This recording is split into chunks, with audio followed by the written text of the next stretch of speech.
I can't handle the pressure.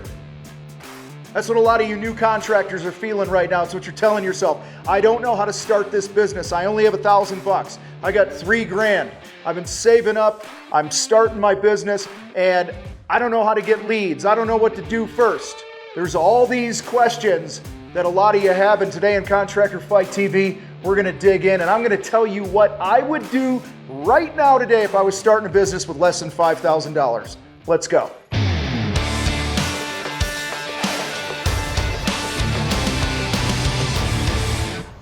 All right, my friends, so glad you joined us here today on Contractor Fight TV, and I wanna dig in to what I would personally do if I had less than $5,000 to start a business. Meaning you're a carpenter, you're gonna start a carpentry business, remodeling company, painting business, flooring, plumbing, whatever it might be. Now, I actually think, before we get into this, I think this is an advantage for you, believe it or not. A lot of people feel like, oh, I'm undercapitalized and it's gonna hurt my business. When the truth of the matter is, when you go into starting a business and you have a lot of money, you tend to do stupid shit with the money, and you see it all the time in the tech world. These people get millions of dollars for a startup, and in 2 years they're bankrupt, shutting the thing down, and all the seed money, investment money is gone. So I actually think, just from a mindset point of view here, you guys, that starting your business with nothing or close to nothing is actually something that's going to pay off dividends for you in years to come. I started my first business with $1,100. I basically bought an $1,100 van from my uncle. It was a piece of shit, by the way, but it worked for me for 2.5 years. I kept that thing. All right. And he threw in a 24-foot ladder and I was painting houses, man. And it was a good thing. What I did, because I didn't have any money, I had money for the van. That was it. What I did though, is I understood that in this phase of business, I really needed to be all about the hustle and the grind. It's what I call the hustle and grind phase of business, where you don't have these big bags of money and things like that. So I want to be on the attack and do some things that I can do to get revenue coming in, get eyeballs to me that don't cost anything. And I'm going to get to those things in a minute here.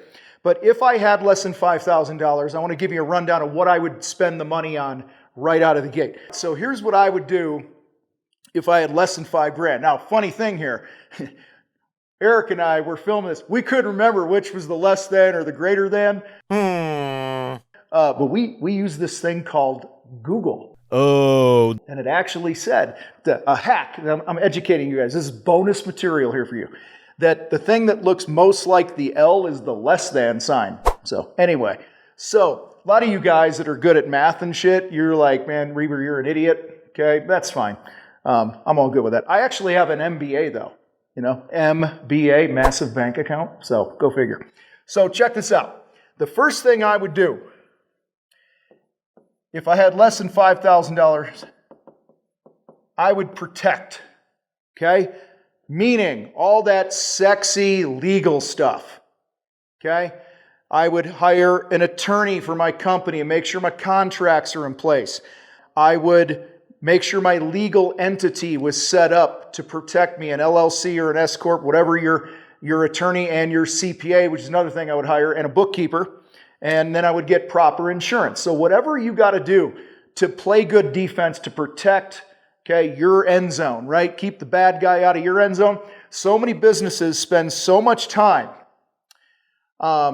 putting points on the board and scoring points and making money, which you should, and they put very little time in the beginning of getting things set up right to play good defense, and it ends up being like a torpedo down the road that crushes their business. Second thing I would do is I would open a bank account. Why? You got to have somewhere to put the money, right? You got to have somewhere to put the money. What I did, which screwed me up in the beginning, in the first 3 months of my business, then I hired a bookkeeper, she's still with me till this day, 20 years later, is I had my money going into my personal account, and then it was a total shit show figuring out business and personal, and everything blended the two worlds, and I sat down. It was hard to I didn't have a profit and loss sheet. I didn't have QuickBooks, none of that stuff, all right? So you got to open a bank account where the money goes. Part of the protection also, I think I said it, is have a bookkeeper, somebody doing your books. I truly believe there's like 7 people that are contractors on all of planet Earth that are capable of doing their own books, and chances are you're not one of them, okay? So outsource that crap right away. It's not expensive, especially in the beginning, because you're probably not bringing in that much money, okay? So third thing I would do, I would build my brand on social media and local shit. I would build my brand, social media, and local relationships, which is zero money. Okay? It's zero money. You do not need to go out and blow a bunch of stupid money on stuff that you're not even sure works right now for your marketing. Earlier I said this is the hustle and grind phase. Your number one job right now is to shake hands, kiss babies, like that, okay? And sign contracts, get deposits coming in and produce the work. That's it. And there is so much low-hanging fruit. Guys, I'm telling you right now, as of today, what's today? May 3rd, 2020, as we're recording this. May 3rd, 2020 at 1:08 p.m. Mountain Time, where I'm at. Most contractors are blowing off the shaking hands, building local relationship type thing, which we call, building your influencer network. All right, they think that everything's online and all this other, and I'm a big fan of online. We're online here. I built this business online for the most part. However, don't underestimate the power of meeting people. Hey, I got a new company. I'm hungry. I have to succeed. All right, guys, that's free. Your number one job, if you're not producing a project or signing a contract, is to be meeting people, and that's free. You will gain a ton of ground doing that. Now, let's pretend, okay, you got a little money left over. I don't know, cost you $3,000 to do all this stuff. You put, I don't know, $500 or $1,000 in your bank account, so you got some money. Say this costs you, I don't know, $2,500. What's that? That's 35, so I got $2,500 left, roughly. If I had $5,000, I would consider doing like a vehicle wrap.